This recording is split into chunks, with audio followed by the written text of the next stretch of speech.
तो ये है चौथा वीडियो इस प्लेलिस्ट का और मैं आपको बता रहा हूँ टैली का फुल क्रैश कोर्स 2026 को अकॉर्डिंग। ठीक है, तो ये चौथा वीडियो है और अभी तक आपने जो भी सीखा, आपने अगर पहले 3 वीडियो नहीं देखे हैं तो प्लीज़ देखो। सच में उसमें एक्सप्लेनेशन मुझे इतना अच्छे से दिया है कि आपको बिल्कुल समझ में आएगा। और ठीक है, और ये चौथी वीडियो में हम जिस एग्जांपल्स और जिन भी चीज़ों के बारे में बात करने वाले हैं वो मैं बता देता हूँ। इस वीडियो में मैं आपको बताऊंगा वाउचर्स। ठीक है, वाउचर्स एंट्री कैसे होती है, टैली में उनका असली काम क्या होता है। ठीक है, तो इसमें हम 6 टॉपिक्स कवर करने वाले हैं: contra, payment, receipt, general, sales और परचेज। ये 6 टॉपिक हैं और इन्हें हम इस वीडियो में कवर करने वाले हैं। ठीक है, तो सबसे पहले इन्हें थ्योरेटिकली समझ लेते हैं कि एक्चुअल में ये क्या है, इनका कैसे क्या काम होता है। ठीक है, तो कॉन्ट्रा को सबसे पहले समझते हैं। कॉन्ट्रा जो वाउचर होता है उसका असली काम होता है बैंक के बीच पैसा मूव करना। बैंक के बीच, ठीक है, बैंक या फिर मतलब बैंक में पैसा मूव करना है, बैंक से पैसा विड्रॉ करना वगैरह, ऐसे ये कॉन्ट्रा के अंतर्गत या हाँ अंतर्गत आता है। ठीक है, तो इसका इस्तेमाल मतलब कॉन्ट्रा जो वाउचर होता है उसका इस्तेमाल होता है जब हम कैश डिपॉजिट करते हैं। बैंक गए, कैश डिपॉजिट किया तो टैली में उसे कॉन्ट्रा में लिखेंगे। कैश विड्रॉ किया, कॉन्ट्रा में लिखेंगे। ठीक है, बैंक टू बैंक किसी को ट्रांसफ़र कर रहे हैं पैसे, ठीक है, टोटली अपने लिए सेविंग करना कॉन्ट्रा के आता है अंतर्गत। और फिर किसी को बैंक से ट्रांसफ़र कर रहे हैं, कॉन्ट्रा, उसमें विड्रॉ कर रहे हैं, कॉन्ट्रा, डिपॉजिट कर रहे हैं, कॉन्ट्रा। ठीक है, और कैश टू कैश ट्रांसफ़र मतलब अगर हमने किसी को कैश भी दिया तो उसकी एंट्री भी कॉन्ट्रा में ही आएगी। ठीक है, ठीक है, तो आपको ऐसे याद रखना है कि कैश डिपॉजिट और कैश क्रेडिट ये सब कॉन्ट्रैक्ट के अंतर्गत आता है। ठीक है, अंडर आता है। ठीक है, अब आता है पेमेंट वाउचर। तो बिजनेस में जब पैसा जाता है, किसी को दे रहे हैं हम, तो वो पेमेंट वाउचर के अंडर आता है। वो सब जो भी हम उसकी एंट्री वगैरह करते हैं पेमेंट वाउचर में करते हैं, किसी को बिजनेस में पैसा दे रहे हैं। ठीक है, तो जैसे कि रेंट, कहीं पे आपने कोई जगह ली रेंट पे, तो रेंट देना पेमेंट वाउचर। ठीक है, और सैलरी देना एम्प्लॉयज़ को, सप्लायर्स को पेमेंट, इलेक्ट्रिसिटी बिल, ये सब पेमेंट वाउचर्स के अंडर आता है। ठीक है, अब रिसिप्ट वाउचर। ठीक है, रिसिप्ट वाउचर यानी कि बिजनेस में जब पैसा आता है कस्टमर से पेमेंट मिली, रिसिप्ट। ठीक है, लोन रिसिप्ट, उसकी भी रिसिप्ट हो गई। रेंट रिसिप्ट, इसमें तुम मालिक हो। ठीक है, तब तुम्हें रिसिप्ट वाउचर का यूज़ करना है। कमीशन मिलता है। ठीक है, तो ये अब आता है जनरल वाउचर। जनरल वाउचर का मीनिंग होता है एडजस्टमेंट एंट्री। ठीक है, मतलब कोई राउंड ऑफ अमाउंट है, उसकी एडजस्टमेंट करनी है कि इसे एडजस्ट कर लो। देखो मैं एग्जांपल भी देता हूँ कि डिस्क्रिप्शन आउटस्टैंडिंग एक्सपेंसेस, मतलब किसी के बकाया है उधार, ठीक है, अभी नहीं आ सकता, तो उसे आप जनरल एंट्रीज में लिखोगे, जनरल वाउचर्स में। ठीक है, prepaid expensive, transfer entries, GST adjustment जो मंथली जाता है अपना, और एरर कनेक्शन, ये सब आपका जनरल उसमें आता है।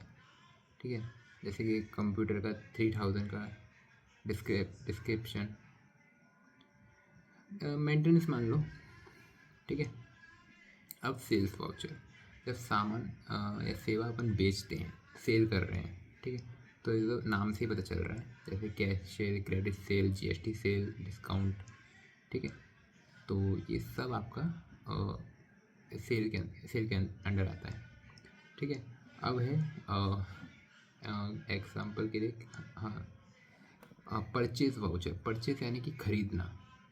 ठीक है, बाकी ये जो शॉर्टकट्स हैं वैसे आपको याद करने की ज़रूरत नहीं है, ये आपका टैली में, एक मिनट में दिखा भी देता हूँ।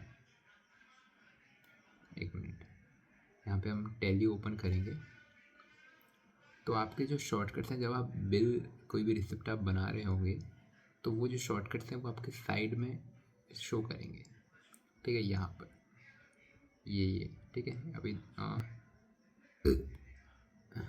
ठीक है, एक मिनट, यहाँ पे पासवर्ड, ये पासवर्ड प्रोटेक्टेड है। ठीक है।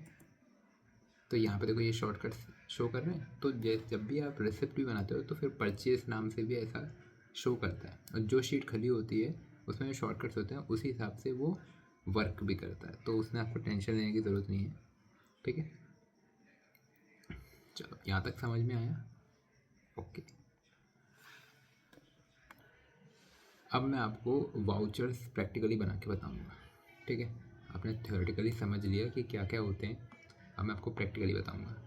तो ये है आपकी स्क्रीन। जब आप बिल्कुल टैली के अंदर आ जाते हो तो ये आपका इंटरफेस होता है। अब आपको यहाँ पे ट्रांसलेशंस में देखना है, अकाउंटिंग में।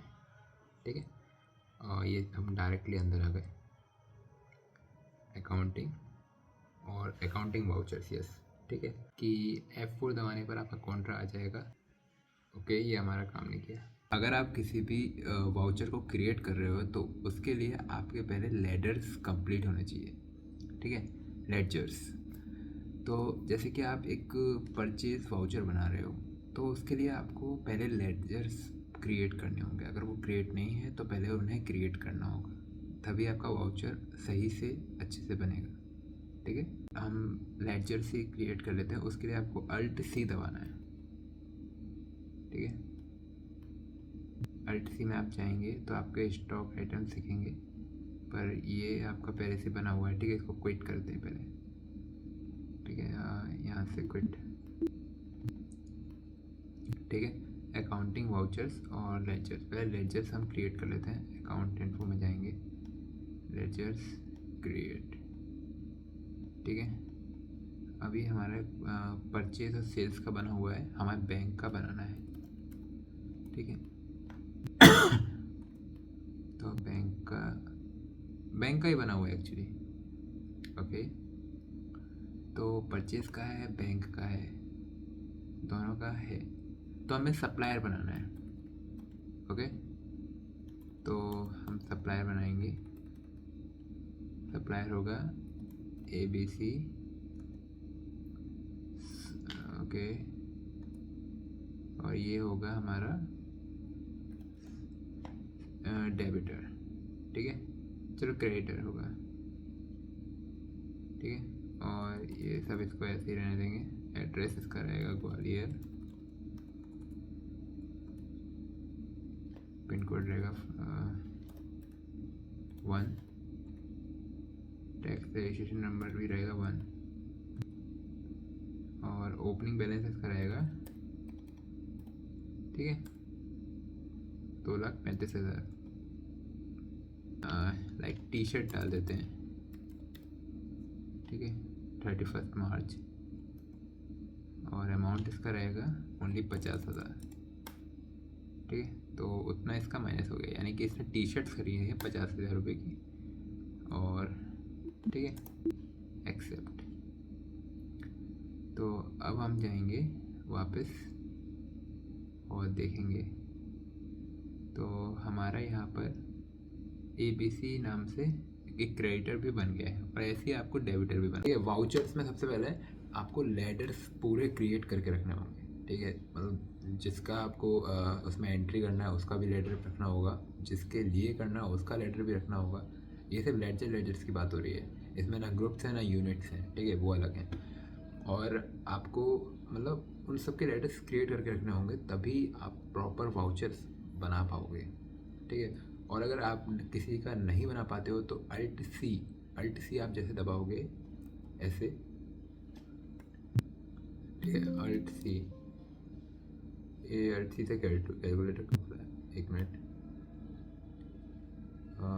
Alt+V। अच्छा, ये वाला कंप्लीट हो चुका है। अच्छा,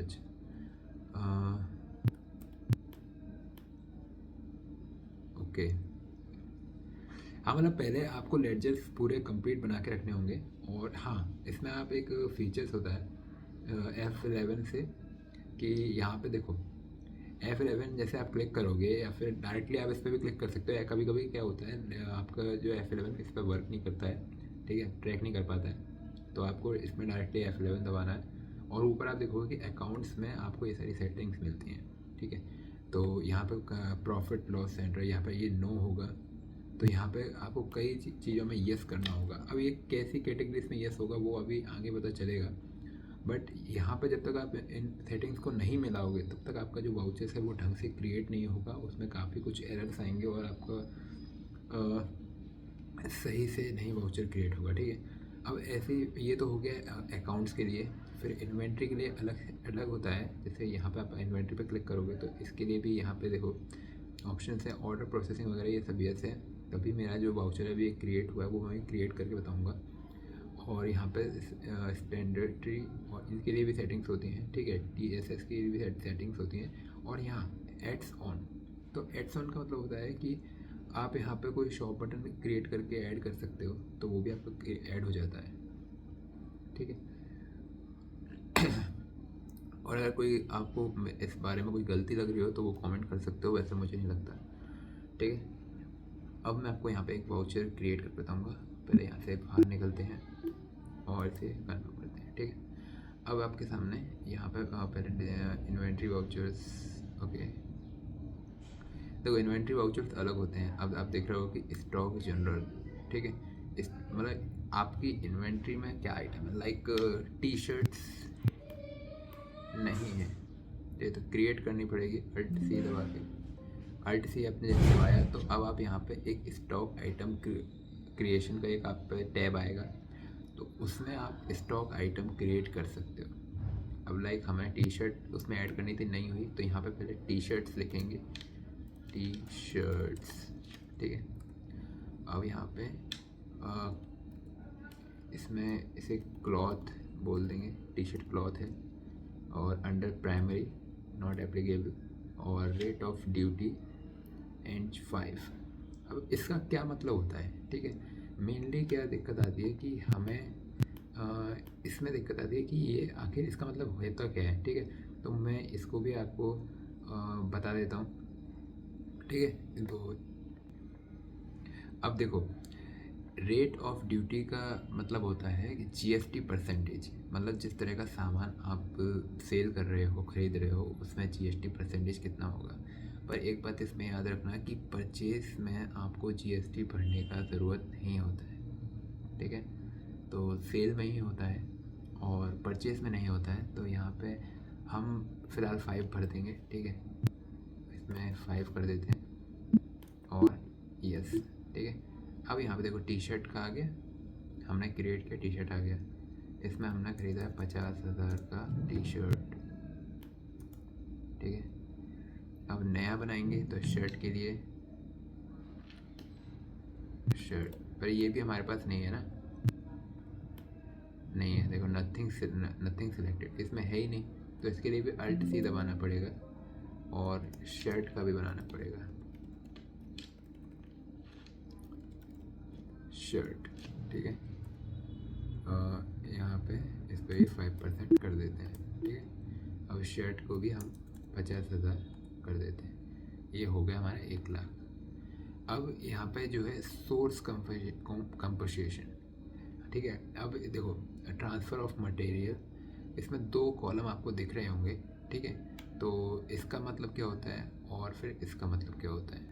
सोर्स कंपनसेशन और डेस्टिनेशन प्रोडक्शन का मतलब होता है कि सोर्स माने जहाँ से माल आया और डेस्टिनेशन माने जहाँ माल गया, ठीक है। तो इसमें रेट का कोई वो मतलब इंटरफेरेंस नहीं होता कि आप सोच रहे हो कि इतने में यहाँ से आया, इतने में यहाँ से गया, क्योंकि जो बेचना जो मेन प्रोसेस होता है वो जहाँ पहुँचता है वहाँ से शुरू होता है, ठीक है। तो सोर्स तो ये है कि यहाँ से माल आया है, यहाँ से माल भेजा गया है कि यहाँ पे भेज दो, अब यहाँ से इन्हें बेचना है, ठीक है। तो ये मान सकते हो कि ये दोनों एक ही कंपनी की फैक्ट्रियाँ हैं और यहाँ पे सिर्फ भेजना और लाना वगैरह चल रहा है, ठीक है। तो यहाँ पर टी शर्ट्स ही आएंगी, टी शर्ट्स। अब इसमें 1 मिनट, 60,000 और यहाँ पे शर्ट और आ जाएगी 4 लाख नहीं भाई, 40,000। और यहाँ पे और भी आप यहाँ तो आप अपने और भी, क्योंकि जो सोर्स है उनमें नहीं बनाया था ना, अब यहाँ पे आपके जो लेडर्स हैं वो आ गए हैं, ठीक है। तो डेस्टिनेशन में तो आ जाते हैं, ठीक है। तो यहाँ पे आपको ये चीज़ क्लियर हो गई होगी कि ये जो है ख़रीदना और बेचना नहीं चल रहा है, यहाँ पे सिर्फ ले आना जाना चल रहा है कि यहाँ माल ख़त्म हो गया है और यहाँ पर आप भेज दीजिए, ठीक है। अब यहाँ पे हमने इसका जो अमाउंट है इसलिए डाला है क्योंकि यहाँ पे एक तो सेक्शन था तो वो तो डालना ज़रूरी था, और मेनली जो इतना तो पता होती है कि किस जगह से कितने तक का माल आया है और कितना कितना आया है, ठीक है।